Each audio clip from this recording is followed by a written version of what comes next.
Hey, welcome to the Tony Scott Internet Show, the Monday before Christmas. Man, 2015 is breathing down our neck. How's it going? Christmas shopping done? Are you getting the gift that you want? You know, sometimes we tell our significant other what we want for Christmas, and we never get it. Now, I'm not directing this at anybody. My wife's like, what? Were you talking to me? No, I'm not talking to you. I'm just saying, a lot of times it don't happen. For whatever reason. But as you get older, you kind of realize that it ain't nearly about that anymore. For me, it's about seeing the smiles on my family's faces where I've been able to provide for them another Christmas. You know, it's one of those kinds of things. As you get older, you realize that. I mean, if you're my age and you still get ticked off because you don't get the gift you want, there's something wrong with you. You know what I'm saying? I really believe that. I truly believe that. And I think my biggest gift this year is something that my family couldn't have given me, and that's a job. That's my best gift this year is a job so that I can provide something for my family, and I'm grateful for that. Well, all right then. It's hard to put into words just how angry, disappointed, fearful. I mean, there's just so many. As young people say, I'm in my feelings, and I don't know. This killing of these two police officers in New York City is horrific. And I don't think we've become so desensitized to violent crime, especially in communities of color, that we tend to go, wow, and then we move on. And that's it, wow. I'm not surprised, these kinds of things. And I don't know, man, it's just crazy. You know, the killing, Ishmael Brinsley killing two police officers, executing them, assassinating them, murdering them, as retaliation for Eric Garner and maybe even Michael Brown in Ferguson, up the road from where I am right now. I don't know. I mean, Michael Brown's family has condemned in the strongest terms that this was not done in Michael Brown's name. They condemned the actions of Mr. Brinsley and say in no uncertain terms, this has nothing to do. This was not anything connected to the movement. Is not associating with what this man did. It's just horrible what he did. The New York Yankees are going to pick up the education tab for one of the officer's children. The other officer didn't have any children, but he was a newlywed. And this is horrible. And what makes it even, I don't think it can get much worse, to be honest. But, you know, when you see on TV and you see some protesters chanting, you know, what do we want? A dead cop. When do we want it? Right now. Y'all don't know what y'all want. Y'all. I mean, this is where you're coming off the tracks here. You're just driving it right off the road. All the good that's been done, all the protesting that's been done, all the quote unquote die-ins that have been done in malls and places like that, in Union Station in New York and stuff like that. All these things are now for naught with the attitude, what do we want? Dead cops. What do we want? When do we want it? Right now. You don't know what you want, because first of all, you're alienating people who have cops in their families who were feeling how you were feeling. Now you're turning them away because now you're calling for the heads of police officers. You don't know that these two cops were repulsed or not by what these other police officers did to Eric Garner, what Darren Wilson did to Michael Brown, what the officer in Cleveland did to Tamir Rice, and countless others. That I know it's been going on for a while. I get that. But man, to say stuff like that, you're pushing people away from what you're trying to do. And when you're trying to have a movement, you need as many people as you can. I respect the fact that young people say this isn't your civil rights movement, this is ours. Well, I can respect that. But it's everybody's who wants to be involved. But to say stuff like that, you're coming off the rails there, and that's not really, well, it's not good. I mean, it's not. We have to find some common ground. This accomplishes nothing. Okay, so you kill more police officers like this, execution style. You think the police are not going to do anything? You will always lose that battle. Always. You will always lose that battle. We don't want it to lose any battles. We want peace. We want understanding. We want people to work together in our community. We want the police to be our friend. Some of you guys may think that'll never happen, but we have to try. Because the road some of you guys want to go down is a road where some of y'all ain't going to make it back. And then some of my family members are going to be innocent bystanders. Some of your family members are going to be innocent bystanders. They're going to be collateral damage. And that's not really something that anybody wants to see happen. I mean, really, this is horrible. What this man did to these police officers was horrible. And then the news channels are wasting time, Rudy Giuliani saying what he's saying and, saying where the mayor went wrong. Mayor ain't go wrong. But he cares about what the mayor did or what you think, man. We're trying to fix this problem. It ain't time to point fingers of, if I were mayor, I'd have done that. Well, you ain't the mayor. Okay? You led New York through the 9/11 attacks and you did a brilliant job, but it's over. Let this man do his job. We're not here nobody needs to criticize anybody right now for how they're handling the situation. The police department's not happy with the mayor of New York. Okay, fine. All right, we're fine. Then to sit down and hash it out. Talk it out. That's what needs to happen. We need to act like grown-ups, responsible grown-ups who want a solution. An eye for an eye is going to get us nowhere fast. It's going to get us in spots that we don't want to be in. And we need to realize that because this is crazy. Crazy. There's a disconnect here of a huge proportion. And we need to work together quickly to get this back on track. Man. Kind of sad over the weekend to hear that Muhammad Ali was in the hospital because of pneumonia. They say it was a slight case of pneumonia. I guess there are levels to that. And they caught it early. And, given his age and his medical condition, anything like that's going to be taken serious. And I'm happy, but they say he's going to make a recovery. And I'm glad to hear that. Man. This situation regarding this movie, The Interview. The Interview is a movie about killing Kim Jong-un, the leader of North Korea. Seth Rogen, what's the other guy's? James Franco. Or as the president called him, James Flacco. He confused James Franco with Joe Flacco, the quarterback of the Baltimore Ravens. I guess it's when you got all these things running through his mind, that's an easy thing. That's an easy thing to mix up, right? But anyway,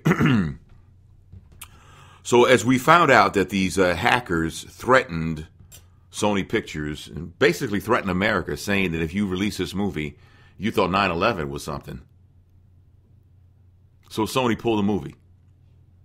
And everybody in America was outraged by what Sony did because we got punked. We bowed down to North Korea. We stepped away. We walked away from the table with our heads in shame.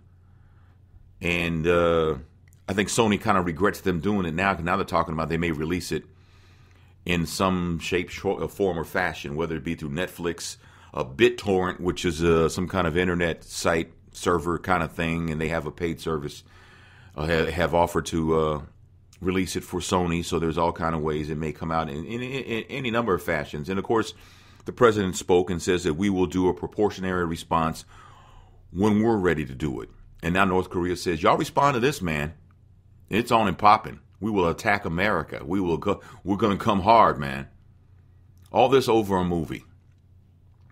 Now, in this country, we have free speech, we have freedom of expression, things like that. But with that, and I said this on the radio show, comes responsibility.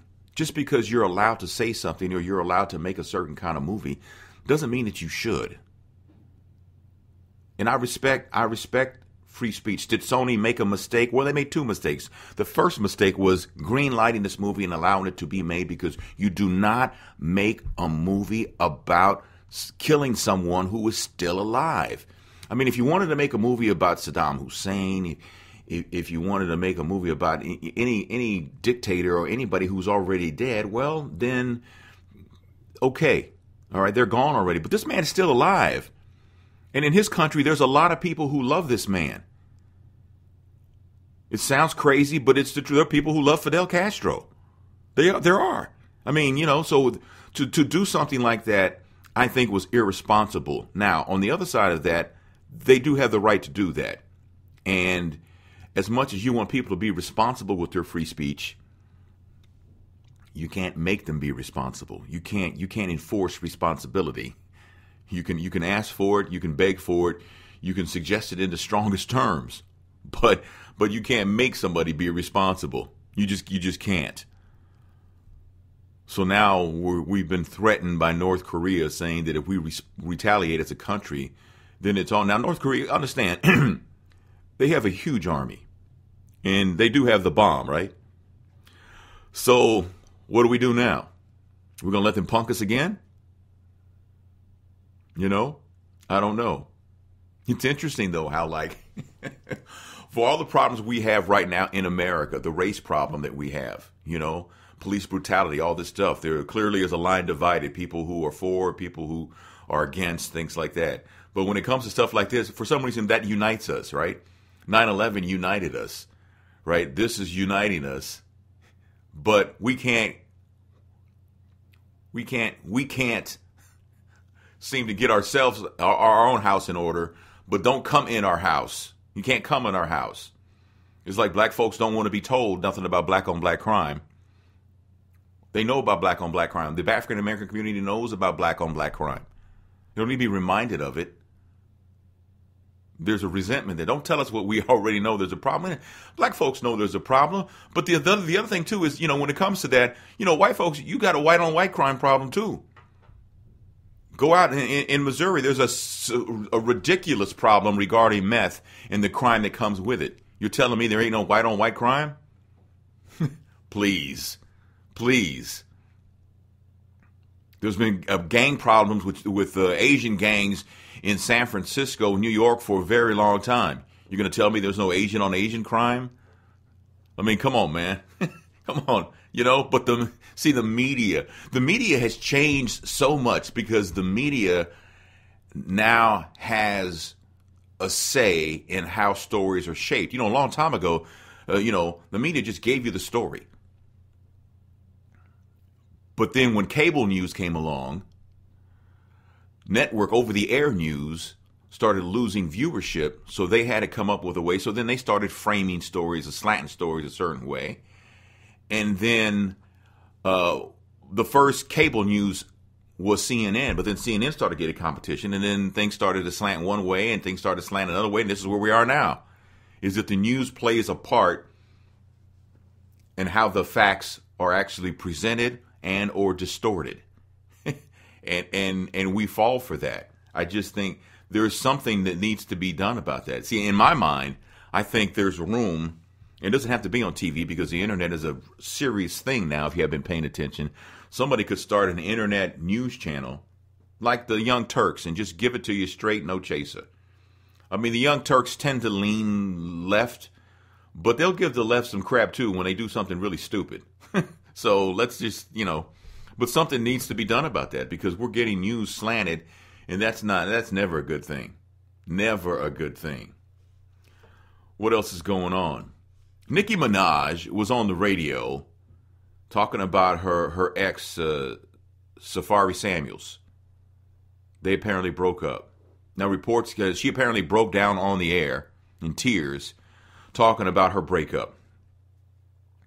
There's been reports that Safari has been contemplating suicide because they broke up.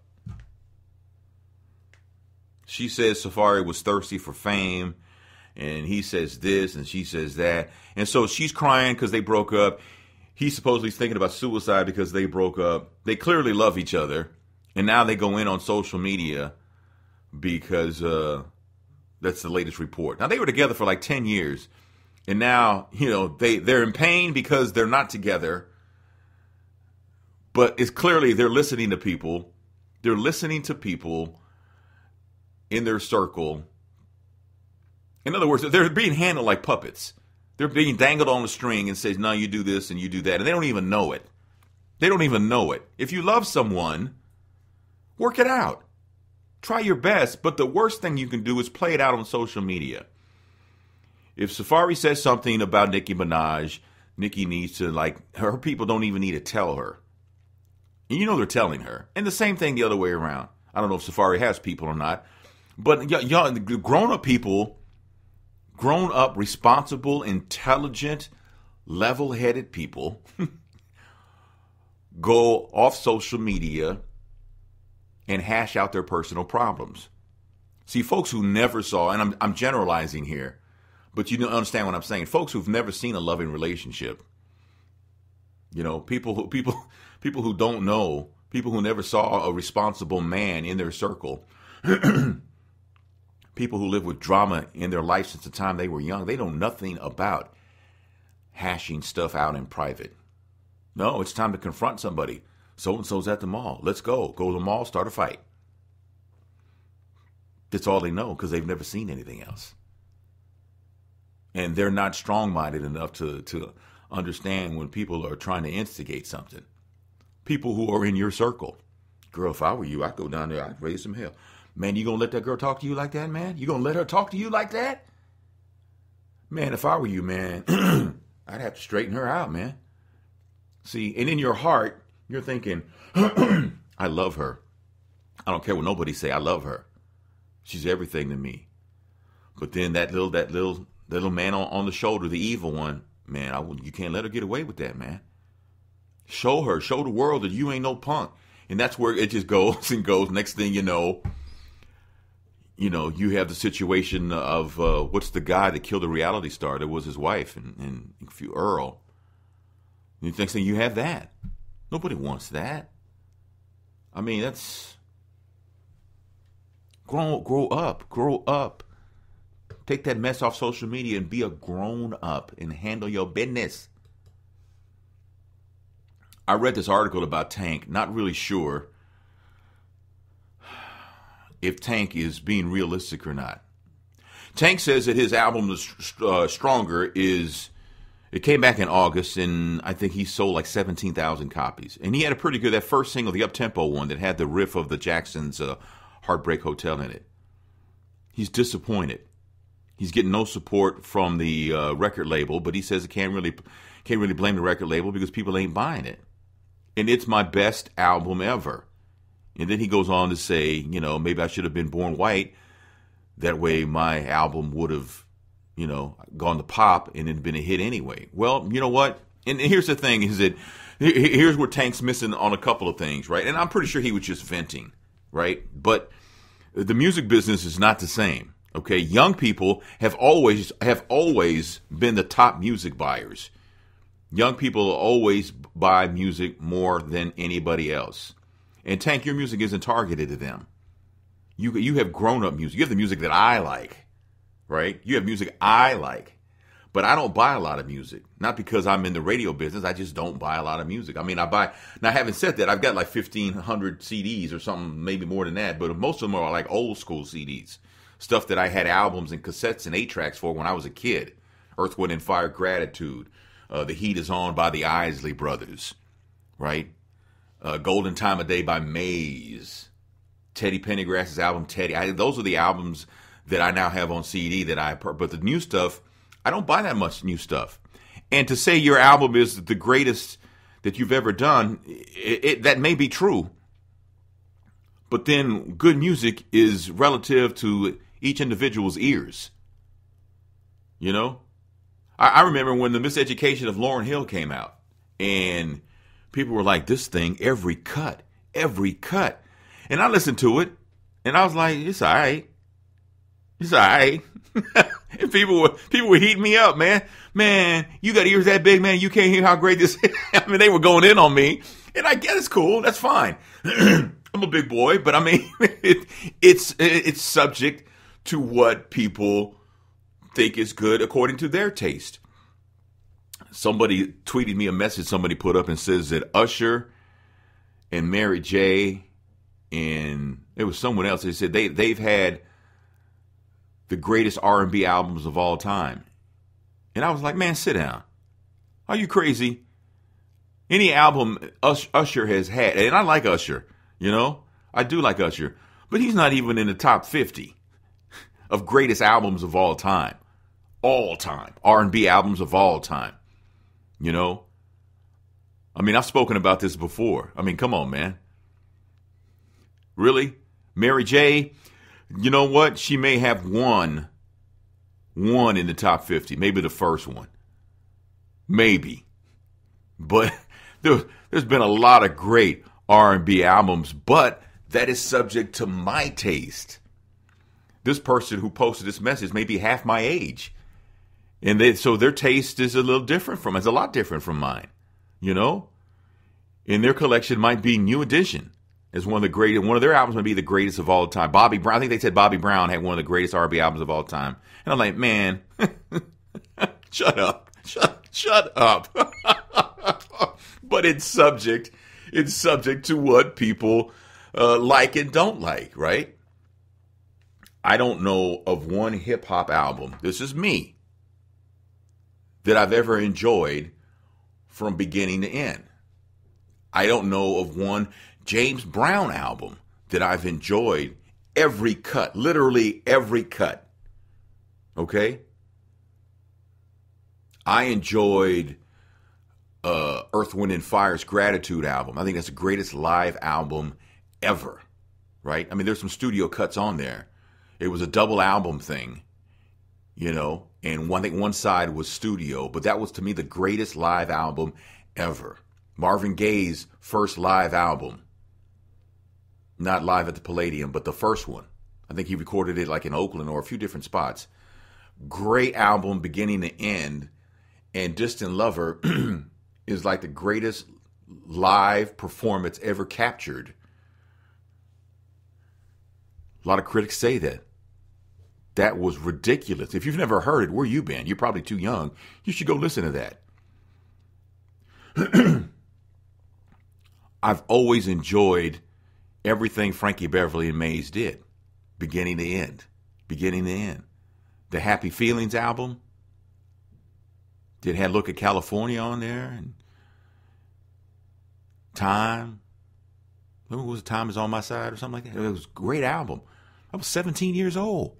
My senior year of high school. That album was the bomb. I mean, it goes on the list, on my list. Your list, you're 30 years old, it probably doesn't, you know? Now, if you want to discuss the greatest singles of all time, well, now you're really micromanaging and you're like, you're really you may start a fight because all this is subject to personal taste. You know, some people can sit and watch Martin reruns forever. I'm good. I never have to see a Martin Lawrence, the Martin sitcom show ever again. Doesn't mean I don't like Martin Lawrence because I can sit and watch Bad Boys, both of them over and over again. But the Martin thing, I saw him once, I'm good. I don't need to see him again. That's just me, though. You like to see it? Well, God bless you, man. I hope you have because I think laughter is great. If that makes you laugh, tickles you, man, you know, I can't watch Sanford and Son anymore. I've watched it enough times already. I don't need to watch it anymore. But some people, they'll watch a Sanford and Son marathon on TV One. And that's cool. That's cool. When they do the unsung marathon, I'm there, man. Even the ones that I've seen already, I want to watch again. That's all subject to personal taste, right? I have a type of entertainment. Like they say, he has a type. He likes light-skinned women. Well, you know what? Whatever makes you happy, man. You know, I've come to realize that in this life is too short, and you got to keep it moving because if you don't, you got to stay happy. Because if you don't, you're going to be miserable. Miserable. When you're happy, life goes by fast. That's the downside about life. When you have a miserable life, it goes by so slow. I mean, it does. It does. I mean, that's why you need to find a way to find your happy spot, right? All right, I'll leave it right here, man. I'm already. I can talk my butt off. I don't know what it. My mom says you were born for this. That's what mom tells me all the time. So, anyway, thanks so much for listening, sharing, downloading. I know I didn't do a lot of shows last week. I got tied up between my new job and other content that I get out. I didn't get a chance to do this, but I'm working very hard to get 4 shows out a week. I may have to change it to 3, but I'm pushing for 4, and hopefully back again tomorrow. All right, thank you so much. I have another event coming up. Tony Scott live again, a live version of this show. We're going to do it again from Kathy's Kitchen on January 2nd from 6 to 8 p.m. Hopefully you can come by. We had a great turnout last time. It actually can turn into date night. Bring your honey with you, have some dinner, stimulating conversation, and let's say Happy New Year to everybody. All right. If you follow me on social media, I will have the information. It's already up, but I'll have more information up too. So thank you so much again. All right. Have a wonderful day. I will talk to you tomorrow.